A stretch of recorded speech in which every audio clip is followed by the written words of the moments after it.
Halo, assalamualaikum warahmatullahi wabarakatuh. Halo, selamat pagi anak-anak. Hari ini kita akan melanjutkan pembelajaran tema yang berikutnya. Selamatkan makhluk hidup. Subtema 1, tumbuhan sahabatku. Pembelajaran ketiga. Tujuan pembelajaran kali ini adalah IPA. Setelah pembelajaran, siswa dapat mengetahui perkembangan vegetatif pada tanaman. Yang kedua, siswa dapat mengetahui manfaat dari perkembangbiakan generatif dan vegetatif. Untuk yang bahasa Indonesia, tujuannya adalah setelah pembelajaran, siswa diharapkan nanti dapat memahami ide pokok suatu bacaan. Setelah pembelajaran, siswa dapat menentukan ide pokok suatu bacaan.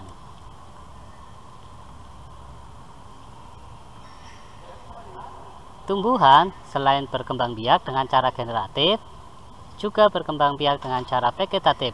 Bagaimana perkembangan vegetatif pada tumbuhan? Ayo kita cari tahu.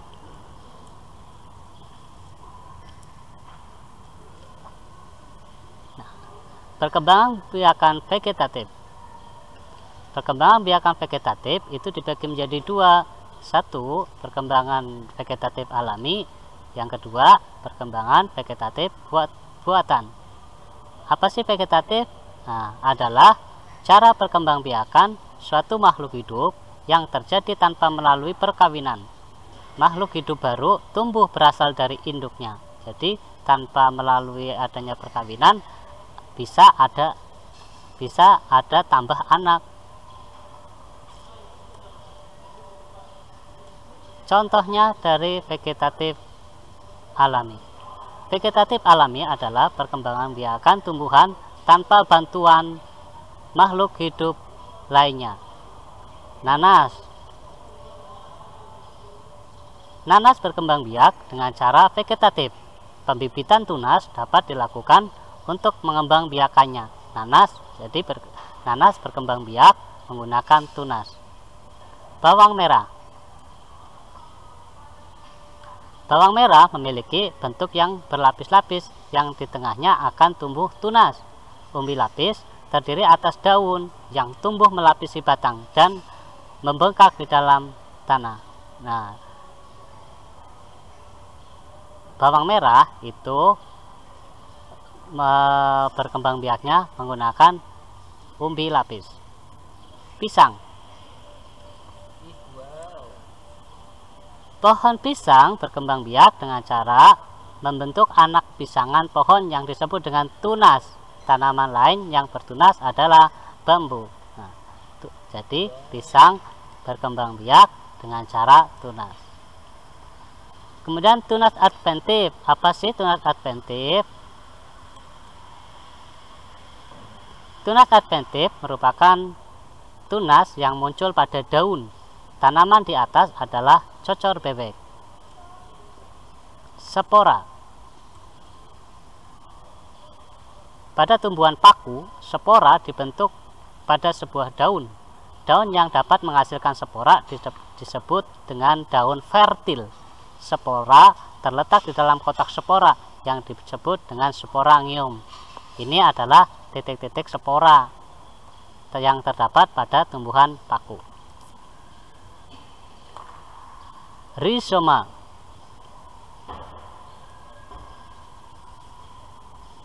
Rizoma atau nama lainnya dengan akar tinggal adalah batang yang tumbuh mendatar menyerupai akar. Contoh tanaman lain yang berkembang biak dengan rizoma adalah laos, kujit, dan temulawak. Pada gambar di sini adalah gambar jahe. Umbi batang. Umbi batang adalah batang yang tumbuh di dalam tanah yang berfungsi untuk cadangan makanan. Nah, ini adalah tanaman kentang. Umbi akar. Umbi akar adalah akar yang berubah fungsi untuk menyimpan cadangan makanan. Nah, ini tanaman wortel yang berkembang biak dengan cara umbi akar. Geragih atau stolon. Geragih adalah batang beruas yang tumbuh menjalar di atas atau di bawah tanah. Ruang yang menyentuh tanah akan tumbuh akar. Contoh tanamannya adalah rumput teki dan stroberi. Nah, itu adalah contoh dari beberapa perkembangbiakan vegetatif alami yang tanpa bantuan manusia. Sekarang kita belajar vegetatif buatan.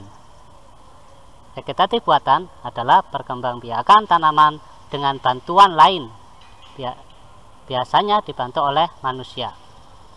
Gambar pertama itu adalah mencangkok. Mencangkok adalah perkembangbiakan tanaman dengan membuat akar baru pada batang.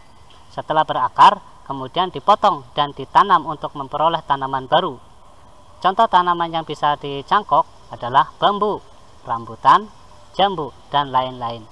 Biasanya, tanaman yang bisa dicangkok itu mengandung kayu.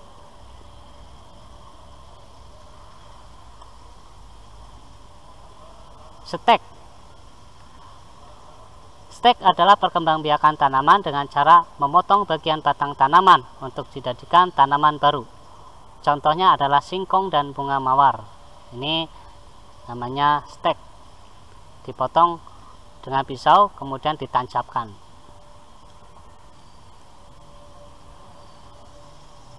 Merunduk. Merunduk adalah perkembangbiakan tanaman dengan cara memendamkan batang ke tanah agar menjadi tanaman baru.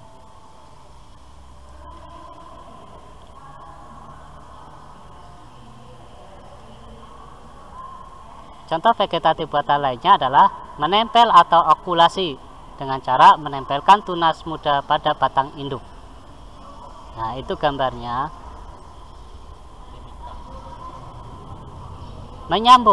Menyambung tanaman dengan cara menggabungkan batang bawah dengan batang atas. Nah, anak-anak, itu adalah beberapa perkembangbiakan dengan cara vegetatif, baik vegetatif alami maupun vegetatif buatan. Bagaimana anak-anak? Kita lanjutkan ya. Ide pokok. Apa sih ide pokok?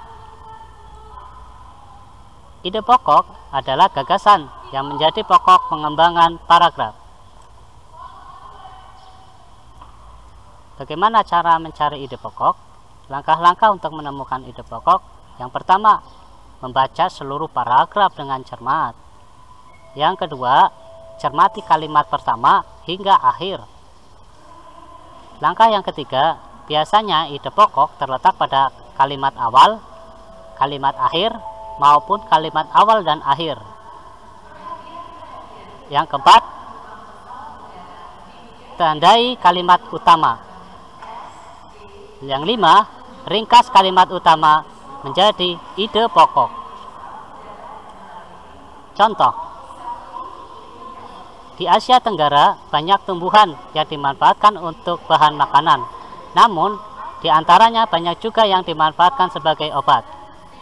Kalimat utamanya adalah di Asia Tenggara banyak tumbuhan yang dimanfaatkan untuk bahan makanan. Ide pokoknya kita sederhanakan dari kalimat utama menjadi manfaat tumbuhan di Asia Tenggara. Oke, demikian materi untuk kali ini. Semoga bermanfaat. Semangat!